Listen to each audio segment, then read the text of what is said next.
कांग्रेस कार्यकर्ताओं ने निकाली शिक्षा मंत्री मदन दिलावर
लगभग 7 बच्चे एक्सपायर हो गए, लगभग 13 बच्चे एक्सपायर हुए। पर सरकार ने आंकड़े छुपाने की वजह से 5-6 बच्चों को वेंटिलेटर पे रख रखा है।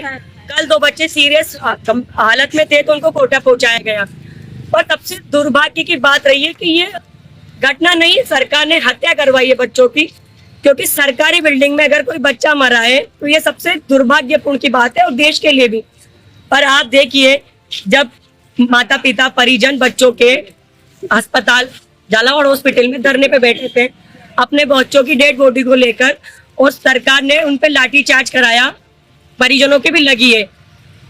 और फिर आनंद फानन में सरकार डेड बॉडी को मनोर थाने ले गई, बच्चों को माता पिता को बरगलाया, किसी के तो सिग्नेचर कराया, किसी का नहीं कराया, बिना माता पिता की सूचना के। एक बच्चे के माता पिता भी झालावाड़ थे और बच्चे का आपने 5:30 बजे दाता सरकार कर दिया।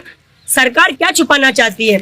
7:30 बजे स्कूल गिरा और 9 बजे सरकार ने पूरे स्कूल को ध्वस्त करके प्लेन कर दी। सरकार क्या छुपाना चाहती है? डोज कर दी उसको पूरी, क्या छुपाना चाहते हैं हमारे मंत्री साहब? सबसे शर्म की बात है। और फिर उसके बावजूद मंत्री जी कह रहे हैं कि मैं अपनी जेब से काम कराऊंगा क्या स्कूलों का। तो जिस दिन मिनिस्टर बने हैं उस दिन से लेके आज तक मंत्री जी का खर्चा सरकार व्यय कर रही है। जिस लाल बत्ती में वो घूमते हैं वो लाल बत्ती सरकार के पैसों से है, और उसमें जो पेट्रोल डलता है वो भी सरकारी फंड का है। और मैडम ने कहा है, कल वसुंधरा जी जब मिलने गई बच्चों के माता पिता से परसों, तो कहा है कि ये बच्चे मेरे परिवार के हैं। तो मैं मीडिया के माध्यम से पूछना चाहती हूँ, अगर किसी मंत्री मिनिस्टर के बच्चे एक्सपायर हो जाएंगे तो क्या अपने बच्चों का दाह संस्कार टायर से करेंगे क्या? मैं सरकार से मांग करती हूँ, क्योंकि अगर आज मैं भी एक्सीडेंट में एक्सपायर हो जाऊंगी तो मेरे माता पिता को 10 लाख रुपए मिलेंगे। सरकार ने 10 लाख रुपए के बाद उनको कुछ भी नहीं दिया। तो मेरी सरकार से मांग है कि जो बच्चे एक्सपायर हो गए उनके परिवार वालों को 1-1 सरकारी नौकरी और 1-1 करोड़ रुपए मुआवजा दिया जाए, और जो बच्चे घायल है उनके परिवार वालों को 50-50 लाख रुपए मुआवजा दिया जाए, क्योंकि उनकी बहुत दयनीय स्थिति है और बहुत गरीबी रेखा के बच्चे जब भी सरकारी स्कूल में जाते हैं। तो सरकार से मैं निवेदन करूंगी आप मीडिया के माध्यम से कि जो बच्चे एक्सपायर हुए उनके माता पिता को 1-1 करोड़ रुपए, 1-1 सरकारी नौकरी, और जो बच्चे घायल हुए उनके 50-50 लाख रुपए, और जो हैंडीक्राफ्ट में आ जाएंगे तो उनको भी एक नौकरी दी जाए।